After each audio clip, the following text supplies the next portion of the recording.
اگر به تاریخ معاصر خاورمیانه علاقه داشته باشید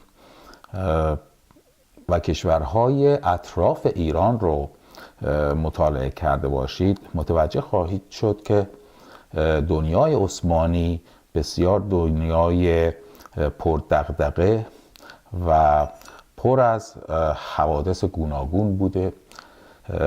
در مصر و اگر به سوی شرق ایران نگاه کنیم، به هند قدیم که اکنون شده پاکستان و هندوستان و افغانستان، و البته سیاست ابرقدرت‌های زمان، یعنی امپراتوری بریتانیای کبیر و روسیه تزاری و تأثیر آنها بر روی این کشورها، آنگاه ما متوجه خواهیم شد که کشور ما در وسط این همه دسیسه، این همه سیاست، این همه فعالیت بوده.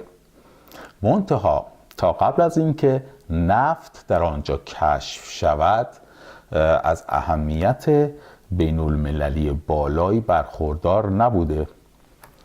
البته خب ایالت‌های حاصلخیز شمال ایران رو روس‌ها گرفتند به تدریج با زور و انگلیس‌ها هم که با حیله از ایالات افغانستان و هرات و خانات هرات رو گرفتند، بلوچستان، سیستان، همه اینا نصف شد. همه اینا برای یک برنامه بلند مدت که یک روزی کار اصلی خودشون رو انجام بدن، یعنی باعث تصاحب ایران بشن. اگر آذربایجان ها را نصف کردن، یکی در روسیه است، یکی در جنوب، یکی در شمال رود ارسه، یکی در جنوب رود ارسه، سیستان، بلوچستان، همه اینا آبستن حوادث است و خطری برای اتحاد و همبستگی ایران آینده. هرگاه از طریقه مدرن اندیشه کردن و تصمیم گیری نیز آگاهی داشته باشید، به کرات متوجه خواهید شد که چقدر این کارهایی که در تاریخ خاورمیانه در 2 قرن اخیر انجام شده از روی یک الگویی میشه حساب کرد، یک به اصطلاح ترند از توش در میاد و این یک دید کاملا منحصر به فردی است که شخص فضولی مثل بنده که از هر دو علم آگاهی دارد بیاید و اینها رو کنار هم بگذارد. پس بنابراین اگر بخواهیم از دید علمی به تاریخ مملکت و همسایگانمان نگاه کنیم، متوجه خواهیم شد که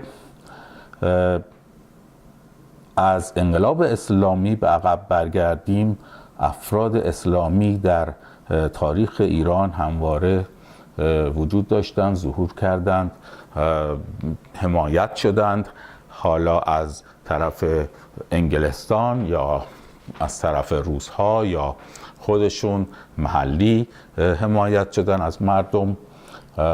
از آیت الله خمینی برمیگردیم یک چند دهه قبل، حدود 1 قرن و قبل از اون جلال الدین اسدآبادی و قبل از اون البته میره توی یکی از مستعمرات انگلیس، مهدی سودان در آفریقا که بلوایی به پا کرد و سپاه امپراتوری ویکتوریا را شکست داد.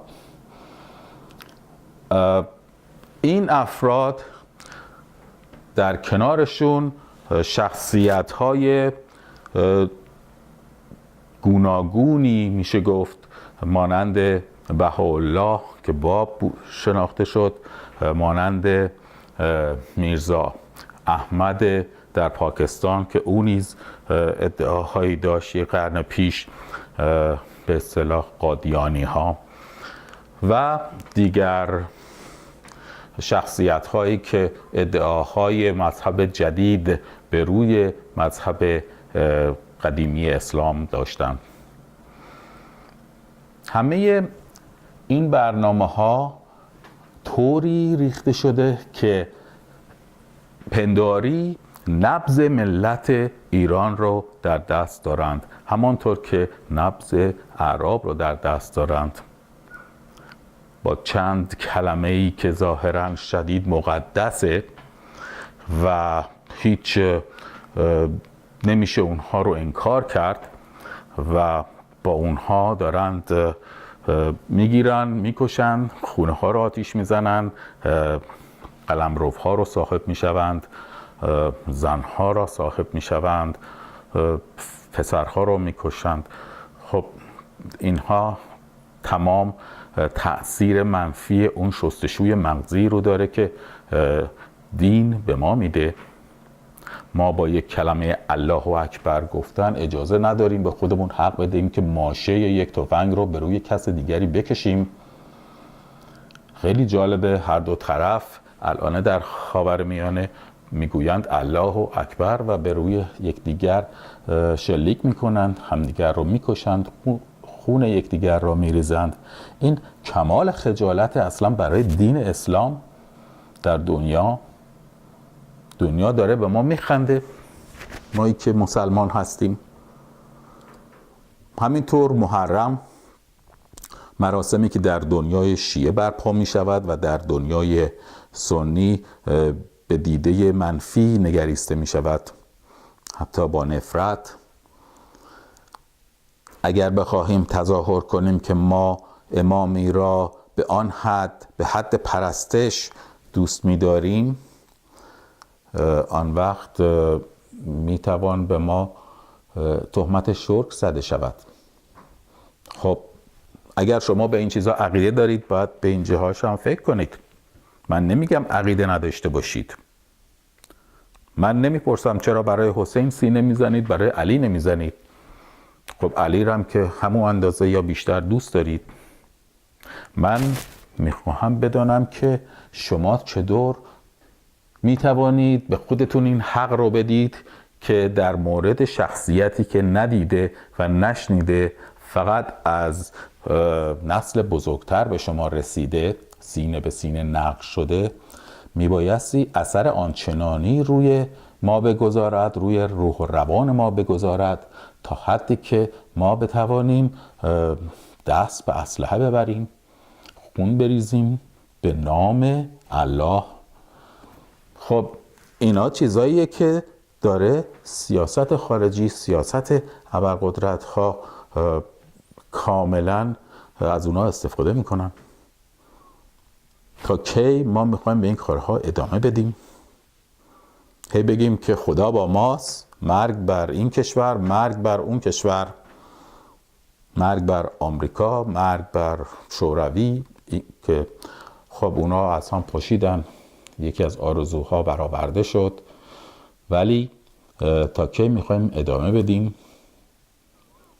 و اگر داریم ادامه میدیم بدانیم که غرضی در کار است، یک سیاستی در کار است که ما را همواره منفور جهانیان کنند که اگر روزی خدای نکرده مرگ به سراغ خود ما آمد، دنیا ذره‌ای اهمیت ندهد.